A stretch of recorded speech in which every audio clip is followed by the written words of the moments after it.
I wasn't ready to return to Loriya yet. After homework, dinner, and our dedicated hour of television, I sat on my bed, mentally begging and pleading for Dad to come home. Lori either didn't care or didn't understand, because all she pleaded was for me to return to Loriya and help her fight the pixies. They were spreading inland. "Just leave me alone," I finally said, with more severity than I intended. I turned away, facing out my window, as she just stood in my doorway. Her silence filled me with guilt. I knew that I needed time to process it. I wasn't so sure, however, what it was I was processing.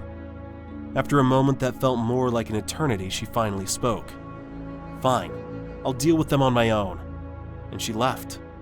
I only turned back around once I heard her footsteps retreat down the stairs. I thought then of the day I had my duel with the king who ruled Loriya before me. I trained all day by passing a baseball with Dad. We laughed and laughed. He because I couldn't throw straight to save my life, and because of the way Mom's eyes gleamed at us as she rubbed her growing stomach.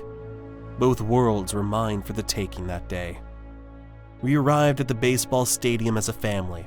I arrived at the Coliseum alone. The battle was tough, but eventually I defeated the evil king. The crowds cheered and my new citizens were ecstatic, much like Dad and the other fans in the stadium as the Jets won against the Reds. After picking me up and placing me on his lap, Dad raised his hand for a high five, which I returned happily. We were victorious, Dad and I. Mom didn't get out of bed the next morning, and I had to help Lori get ready for school. I poured 2 bowls of cereal. Lori only ate half of hers.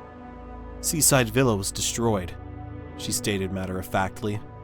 I could tell she wanted to see me react. She wanted me to feel guilty. I imagined the serene building on stilts, the massive docks, and the trade ships all on fire.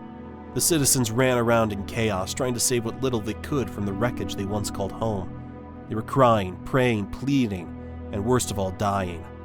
I could hear a common question echoing through the desolate village. "Where is our king?"